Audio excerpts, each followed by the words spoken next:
Everyone, I have a brief announcement to make. Jesus was black, Ronald Reagan was the devil, and the government is lying about 9/11. Thank you for your time, and good night. And honestly, I don't think any truer words have ever been spoken by a cartoon character and maybe another man ever in life. Facts. Folks, we're here to welcome you to our new Side series by Simple Math. It's going to be us recapping the Boondocks. My favorite. Yep, our very favorite animated show, probably of all time. This week, we're going to start, of course, with Season 1, Episode 1, The Garden Party. Aaron, you want to give them the rundown on that, or what's up? Yeah. For those who aren't familiar with the Boondocks already, the first episode basically sets the stage for what the show is kind of going to be about, as far as like the politically charged commentary and or satire. The intro to the show, we learn about Huey and Riley moving from their hometown of Chicago, and then they're moving in with their grandfather, Robert Freeman, and basically just setting the stage for like their experience living in a community that's now going from a mostly black community to now we're a community where it's predominantly white people, and you know their struggles, I guess, so with assimilating with that culture and whatnot. Yeah, that's pretty much, yep, that's perfect. So, like Aaron says, we open the episode, and Huey Freeman is having I guess a nightmare or a dream. I don't know. It depends on how you look at it through Huey's mind. But he sleep and he dreams that he told white people the truth. And from then, we get to see the fucking brilliance of the Boondocks.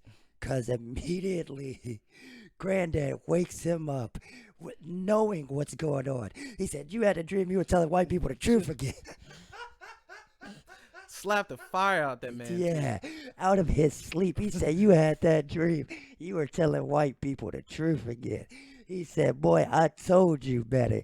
He said, "You know what? I'm going to find me a white man and lie to him right now." And if that ain't the truth, because as soon as Huey told those people his truth, all hell broke loose.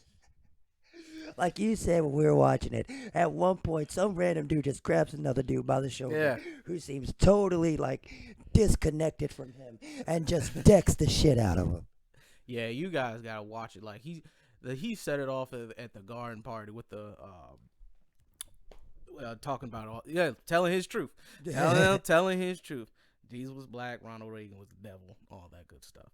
And then so then after that, we get to the point where Riley also has a side story in all this. Yeah. So Riley's side story is he's younger and more influential, which I think that's what they were driving with that concept.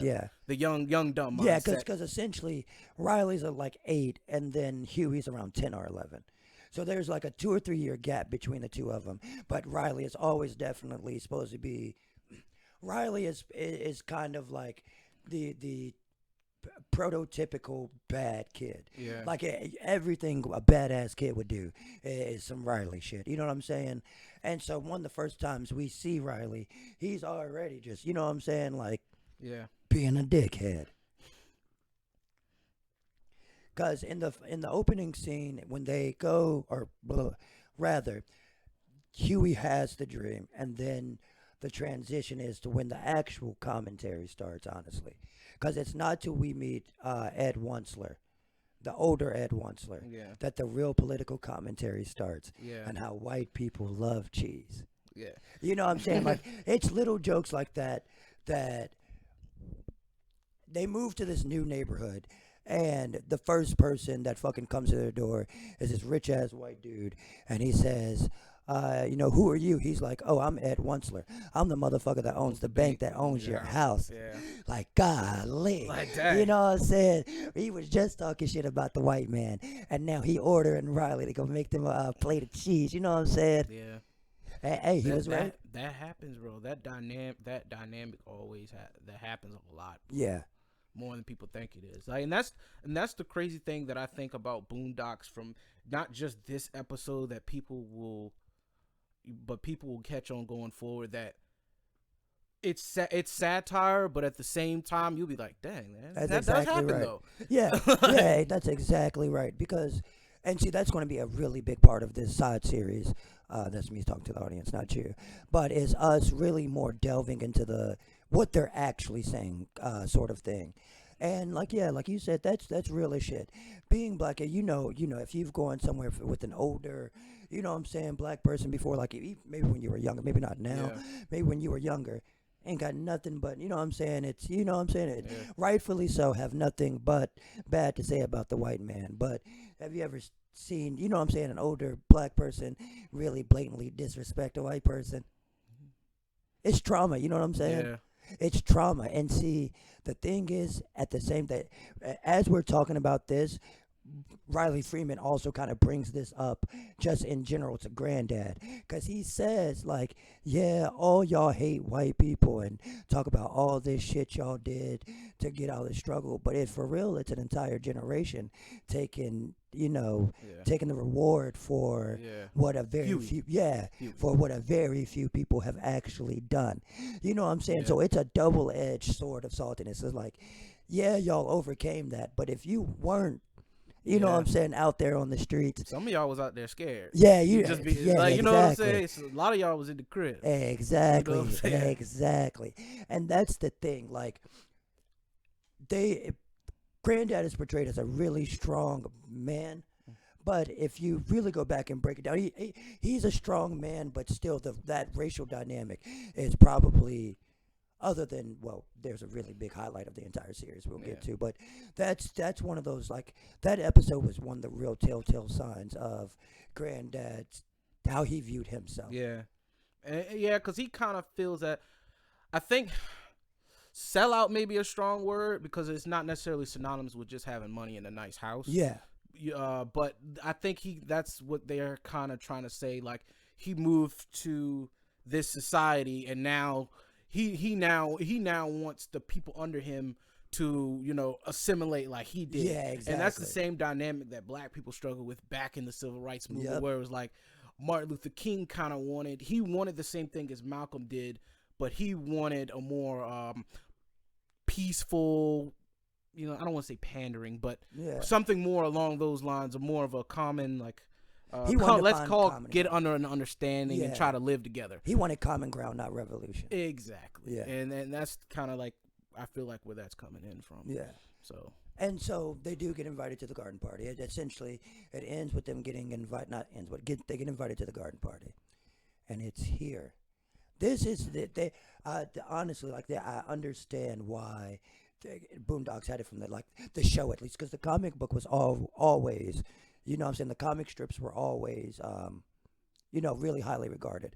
But when they get to the fucking garden party and you hear Uncle Ruckus's music for the first time, and then you see it, and then you see it, and then if you hadn't got it before, it starts to snap now. Holy shit, this show is fucking brilliant. Yeah. Ruckus is a very, like, the 2 or 3 minutes that they're sitting in the driveway, it tells a lot more about Ruckus probably than any more in the show, or at least to this point, because we have seen the show entire time, but we have to kind of walk the audience through it. But this is this example of Ruckus and who he is, just in those 2 or 3 minutes, is so outstanding that it sticks for the rest of the series, almost, to where damn near, like, other things matter, but if you really break this down, it's ridiculous. Do you want to get your piece, because I know you love Uncle Ruckus? Yeah. So Ruckus plays the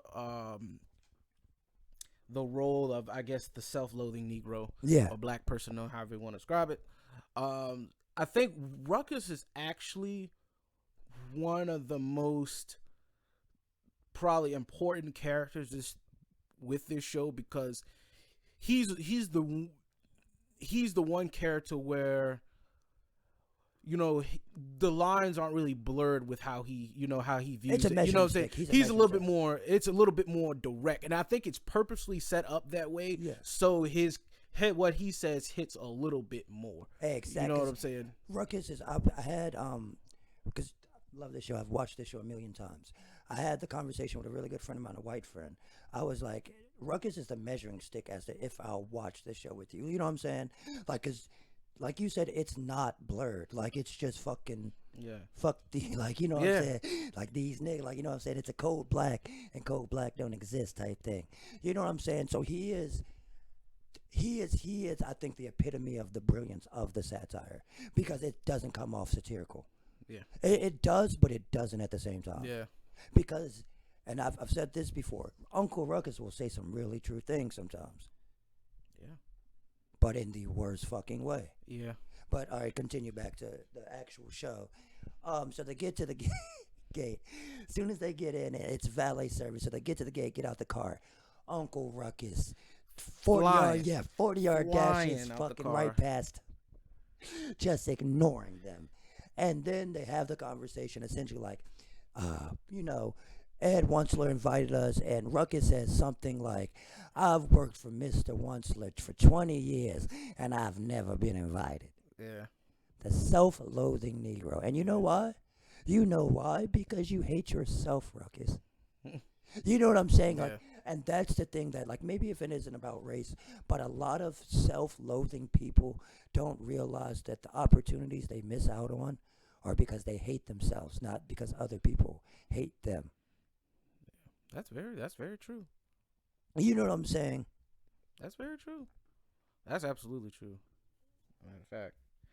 Yeah. Yeah, I can see that. That's a very strong point. But the only thing I'll add to that is definitely that of course, you know, saying the self-hate, but I think too the other section of that commentary, he goes on to say like how he hasn't even been able to use the front door. You know what I'm saying? He can't even use it. It just goes to show you how many, you know, there's a lot of black people that, you know, don't like their blackness or are uncomfortable promoting, you know, their black side or however you want to, you know, describe it. But the fact that they will, you know what I'm saying, for lack of a better word, shuck and jive for people who like don't give a fuck about it. Yeah, they're not even, they're like, you know what I'm saying, they didn't, like, he can't even like walk through the front door. Yeah, exactly. Like, you know what I'm saying? But I know a lot, there's a lot of black people that will still, because they feel like, because you feel like you don't deserve, because you don't, because you hate yourself. And I think a lot of, like, especially now that we're adults, a lot of that's shown in the workplace. You know what I'm saying? Yeah. There's always a nigga that's kissing stuff. You know what I'm saying? Facts. And they don't give a fuck about you, bruh. Yeah. But you up there, you know what I'm saying? Kissing ass 7 ways to Sunday, but they couldn't give. You know what I'm saying? Yeah. That type of thing. And also I guess I didn't catch it before, but I think it also too shows the fact that it's interesting that Mr. Wunsler showed interest in Robert because he had some money. Yeah, Robert's rich. Yeah, you know what I'm saying? Exactly. He calls him Freeman, free man. You know what I'm saying? Yeah. Like him saying that, like, you. That gave him a not rite of passage, but it basically stated like, hey man, you're one of the good ones. Yeah, you know what I'm saying? Like, exactly. And with us both growing up in those situations where we were told you're one of the, or you know what I'm saying? Yeah. Like our place in our classroom, you're one of the good. You know what I'm saying? Like you see that shit so much. Yeah. Like you said, he can bring both his badass grandkids to this party because he lives in a house that Ed Wunsler knows costs a little bit of money. Even though he has a lot more money than that, he know Robert ain't no fucking. It may not, and that doesn't even have to do with race.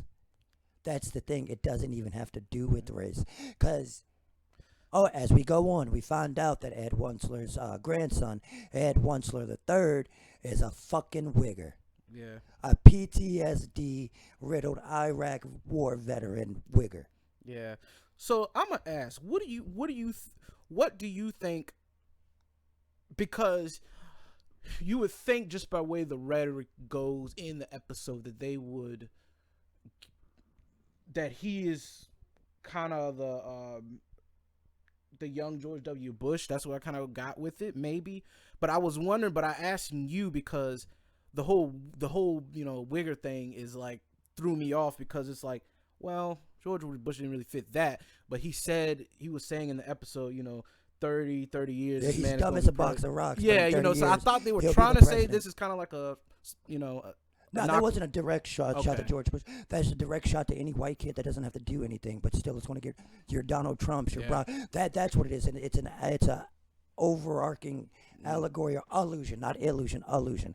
It's an overarching allusion with an A, not an I, to pretty much every silver spoon white kid. He say he loves guns, sagging his pants, talking black. I mean, he's voiced by fucking Charlie Murphy. Yeah. It doesn't get any blacker than that. Yeah. You know what I'm saying? They did that on purpose to show this kid is everything Riley. Like when they go and play with the guns and he lets Riley shoot him out the window. This is everything Riley would ever want to be. As a degenerate little black kid, this rich ass white grown ass man is everything he wants to be, because they both have the same exact interests and act the same exact way, but one of them is guaranteed a position in life. Yeah. That's a bar. You know what I'm saying? And that's really what they're saying. And that's the hottest bar of 2020. yeah. And that's why Aaron McGruder and everybody on those writing teams were so fucking good. Because if you're not smart, you're not gonna get that. Yeah. I mean, you don't have They to be explain smart it to get so that. well without saying it directly. Yeah. Because it's like when Huey actually, not in the dream, but he's actually at the garden party saying his truth. They're not listening to what he's saying. They're just surprised a black kid is not acting a fucking fool. Oh, he's so smart. They're not listening to anything he's saying, but they're calling him fucking brilliant, touting him, you know what I'm saying, as the next best thing. You know what I'm saying? Yeah. Just singing all his praises. And it's not because of what he's saying. It's because he's a black kid not acting a fool. Yeah. Absolutely. And then another thing that I may have missed when they were talking about how white people love cheese. Now, now that I think about it, were they using that more metaphorically speaking, or No, it's for simply like, you know what I'm saying? Like we say shit like white dudes. I didn't know love- if they were using that to tie in the money thing, or was that they were really just trying to joke about cheese? Yeah, they were just trying. Oh, to, okay. Like white, like you know what I'm saying? Like Yeah. shit, it's like shit niggas don't do. Like you know what I'm saying? Like Yeah. when's the last time? You know what I'm saying? You go to white parties and instead of having fucking meatballs and shit, they got charcuterie boards with cheese. You don't fucking like you know what I'm saying? And shit like that. That's one of those things that's used to juxtapose the cultures more than it is like a fucking metaphor or anything like that. But Good stuff. yeah. So going forward in the episode, but back to what we were saying, the party. I think another big thing is Ruckus and the song. Cause the song's funny, ha ha ha, in the essence, but it goes to show you, like, damn, he felt fucked up by that. Yeah. Like if they don't let you use the front door, you ain't never came to the party in 20 years. Like they have this party every year. You ain't come in 20 years. And you barge in singing, don't trust them new niggas over there. You know what I'm saying? I would go deeper into it, but we have way more than black audience. Yeah. But you watch it. If you don't know it, watch it. You go in busting and singing like that, and specifically about them, like that's not Uncle Ruckus just being racist to black people, trying to make the white people laugh. Because when he finishes the song, all the white people are looking nervous, and the lady whispers, "Well, I think it's okay if they say it." Yeah. Like you know what I'm saying? Like And then they just start clapping. yeah. Like they don't know what they're clapping for. They're just trying to get you off the fucking stage. Yeah. They're just trying to get you out of their face. Yep. They're just trying to get you out of their They face. completely tuned them out. Yep. Exactly. You know what I'm saying? And that's another thing. Like I said, we're going to go back to these real life lessons. You know a nigga when he getting more money than you. You know what I'm saying? Absolutely. Like this, it ain't Every got no time. white people. Ain't got no white people involved. Ain't got nobody else involved. You know what I'm saying? See him on the streets, whatever. You see that motherfucking getting more money than you. I heard this nigga did this. Yeah. I heard this nigga did that. Every I heard time. all that money ain't even his. You know what I'm saying? Why don't you shut your old hating ass up, bruh. Like, you know what I'm saying? Self-loathing. Now your pockets are self-loathing. And that's what it comes back to. It's like, yeah, the Ruckus, they use the racism as the primary thing because it's really easy. And honestly, it's really funny because it's done really well. But Ruckus hates himself through and through. He hates Yeah. every single part of his life. Absolutely. And then, obviously, if you go when we go forward, or when you guys, hopefully, if you watch as we explain further in the series, you'll get more in depth of probably like Ruckus's history and how, you know what I'm saying. They really do a good job giving of like Building him as a character. Yeah. Yeah. So if all of them really, they if just it do an is- amazing if it job. is if Ruckus is if you haven't watched, and Ruckus is one of the bigger turnoffs of your like early viewings, kind of wait it out. Yeah. Kind of wait it out, or at the very least, don't scope it for what it is. Yeah. Try and think if you're watching. Yeah. That's what I gotta Yeah, say. Boondocks is Definitely very try and think. insightful. It's like it's funny, but it's great writing. Yeah, It's everything is like, perfect. It's great. Well, the like, first 2 seasons. yeah. Another thing we'll get to once we get to that, but Fair enough. yeah. So the first 2 seasons definitely will stand by them. Trying to make sure we got everything because I think there was one more thing. So at the end of the episode, when Riley shoots young Ed out of the window, and like you said, Big Ed or Old Ed makes the statement along the lines of, essentially, this is the dumbest motherfucker I ever met in my life, but in 30 years he'll be the president. And then everything's fine. You know what I'm saying? Everything is cool. Like, you know what I'm saying? Like that. It goes to show you that people like that, they don't have problems for real. Something major like that, you know what I'm saying? Like, Yeah. they don't have problems for real. Like, they up there playing with shit. Nobody. You are afforded special liberties, I guess is the best way. The Yeah. liberties are definitely more, or you know what I'm saying? You definitely have more liberties when you have more money. Then when you have race on top of the money, it's almost unlimited. Yeah, that's fact. And that, you know what I'm saying? That's just kind of what they build up, and they'll never listen to the person who is telling you like it is, Huey, because we forget about Huey this entire episode. Yeah. And from the first 2-3 minutes, you think the whole show would be about him. And it's crazy because this is kind of like the also an overarching theme in the show where Huey really is a person you should be listening to, but they all ignore him. Exactly. And it's not like the typical like cartoon character. Oh, this guy's right. Everybody ignore him.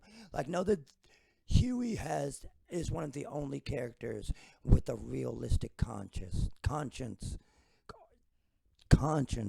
damn, I don't know why I can never say that word. In the show. Yeah. You know what I'm saying? So that's what it is.